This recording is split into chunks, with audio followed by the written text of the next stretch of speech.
ہم صاحب 12 ربیع الاول ابھی گزرا ہے، آپ نے دیکھا ہوگا قومی نشریات پر بھی اور دنیا بھر پہ میڈیا میں بھی ایک تبدیلی خود ہم نے پچھلے 10 سال میں دیکھی. آپ کی عمر زیادہ ہے، آپ نے مزید اس کا مطالعہ کیا ہوگا. ایک فیسٹیول کی صورت اختیار کر رہا ہے 12 ربیع الاول. پہلے لوگ کہیں نعت کی مجلس سجا لیتے تھے، اب کیک بھی کٹتے ہیں، اس کا نام بھی عید رکھ لیا گیا ہے، اور باقاعدہ عید میلاد النبی کی نمازوں کا بھی اب اہتمام ہو رہا ہے کہ 2 رکعت فلاں جگہ پہ جمع ہو کر ہم عید میلاد النبی کی نماز پڑھیں گے. جلوس جلسے نکل رہے ہیں. تو یہ جو پوری کی پوری ایک نیا تہوار بنتا ہوا نظر آ رہا ہے، اور ہم یہ بھی دیکھ رہے ہیں کہ وہ مسالک جو پہلے اس سے ہم آہنگی محسوس نہیں کرتے تھے وہ بھی اس میں شامل ہو گئے، سبھی اس کو منا رہے ہیں. تو اگر یہی سلسلہ آگے جاری رہا تو آپ کو لگتا ہے کہ یہ جو دین کی روایت ہے اس کے اندر ایک نئی چیز کا اضافہ یا انحراف کا کوئی موقع یا امکان یا پہلو سامنے آتا ہے؟ دیکھیے، میں اپنا یہ ذوق بارہا بیان کر چکا ہوں کہ اللہ کے معاملے میں، اللہ کے رسول کے معاملے میں، دین کے معاملے میں ہمیں خود اللہ کے رسول ہی نے یہ تعلیم دی ہے کہ ما انا علیہ و اصحابی پر رہو. یعنی جو صحابہ کا طریقہ تھا، نہ صحابہ سے بڑھ کر کسی کو محبت کے دعوے کرنے چاہیے، نہ صحابہ سے بڑھ کر کسی کو تعلق خاطر کا ادعا رکھنا چاہیے. وہ ہمارے لیے بہترین نمونہ ہے. جو چیزیں دین سے متعلق ان کے زمانے میں ہوئی ہیں وہی ہم جاری رکھیں گے. ظاہر ہے کہ وہ حضور کے اذن سے ہوئی ہیں، اللہ کے پیغمبر کی ہدایت کے مطابق ہوئی ہیں، انہی پر عمل جاری رکھیں گے. ان میں کوئی اضافہ نہیں کریں گے، کوئی خرابی نہیں پیدا کریں گے. باقی رہ گئی یہ بات کہ کوئی آدمی اس پر خوشی محسوس کرتا ہے، وہ کوئی خیرات کر دیتا ہے، یا اس موقع کے اوپر آپ کو مجلس منعقد کر کے اس میں رسالت مآب صلی اللہ علیہ وسلم کی سیرت بیان کر دیتے ہیں، اس میں کوئی حرج کی بات نہیں. تاہم یہ بات یاد رکھنی چاہیے کہ رسول اللہ صلی اللہ علیہ وسلم اس سے بہت بلند ہے کہ آپ کو ایک دن کی شخصیت بنایا جائے. آپ ہر روز کی شخصیت ہیں، ہمارے ایک ایک دن کی شخصیت ہیں، ایک ایک رات کی شخصیت ہیں. یہ پوری زندگی آپ کے ساتھ وابستہ ہے، اور آپ کے ذکر کو بلند کرنے کا اللہ نے اہتمام کر رکھا ہوا ہے. ہر 5 وقت آپ جانتے ہیں کہ مسجدوں سے آواز بلند ہوتی ہے، اشہد ان محمد الرسول اللہ. تو رسالت مآب صلی اللہ علیہ وسلم کو ان عام شخصیات سے بالکل منفرد، بالکل بلند اور الگ ہونا چاہیے. اور اس کا تقاضا یہی ہے کہ ہر روز آپ کا روز ہو، ہر دن آپ کا دن ہو. کوئی ایک دن آپ کے لیے خاص نہیں کیا جا سکتا.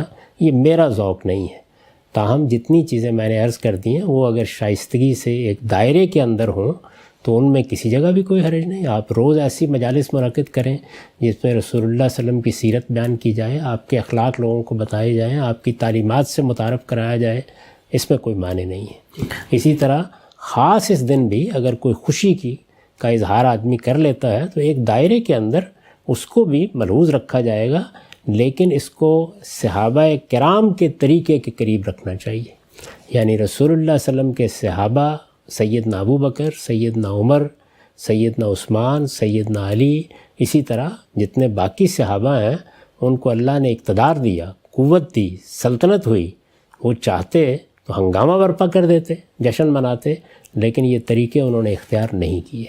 تو ہمارے ہاں جو دین میں تہوار مقرر کیے گئے ہیں دینی لحاظ سے، یعنی دنیوی اعتبار سے اب 10 تہوار مقرر کر لیں، اس میں کوئی اعتراض نہیں. دین میں جو تہوار مقرر کیے گئے ہیں وہ 2 ہی ہیں، ایک عید الفطر اور ایک عید الاضحیٰ. یہ کس نے مقرر کیے ہیں؟ یہ رسالت مآب صلی اللہ علیہ وسلم نے مقرر کیے ہیں. تو آپ کی پیروی میں تہوار تو یہی رہیں گے.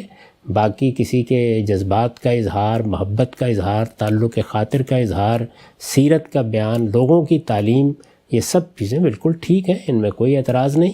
اس سے آگے بڑھ کر کوئی ایسا کام نہیں کرنا چاہیے جو صحابہ کرام کے طریقے سے ہمیں ہٹا دے، کیونکہ اللہ کے رسول کی تعلیم یہی ہے کہ اپنے دین کو ٹھیک اس جگہ پر قائم رکھو، ما انا علیہ و اصحابی، جس پر میں نے اور میرے صحابہ نے زندگی بسر کی ہے. اجرم صاحب، لیکن عید میلاد النبی کی کوئی نماز ادا کرتا ہے اور کہتا ہے کہ فلاں جگہ فلاں وقت میں ہم 2 رکعت نماز پڑھیں گے عید میلاد النبی کی، تو پھر دینی شرعی لحاظ سے اس کا کیا حکم؟ یہ بالکل بدعت ہوگی، اس کے قریب بھی نہیں جانا چاہیے. اور رسول اللہ نے فرمایا ہے کہ میرے دین میں جس نے بھی کوئی نئی بات ایجاد کی وہ سر تسر گمراہی ہے، اور کل ضلالۃ فی النار، اس کا انجام جہنم ہے. تو اس لیے ایسی چیزوں سے بچنا چاہیے.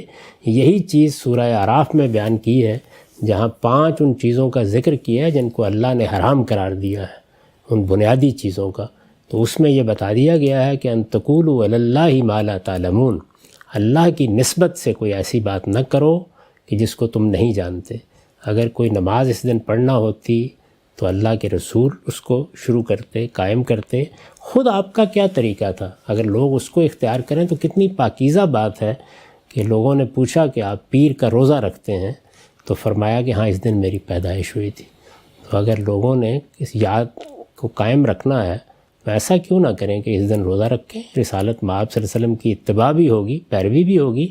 میں جو بنیادی بات عرض کر رہا ہوں وہ یہ ہے کہ اللہ کے رسول اور رسول اللہ صلی اللہ علیہ وسلم کے صحابہ، یعنی محمد الرسول اللہ والذین معہ، ان کے طریقے ہی پر قائم رہنے کا نام دین ہے۔ دین میں اس سے آگے کچھ نہیں ہو سکتا۔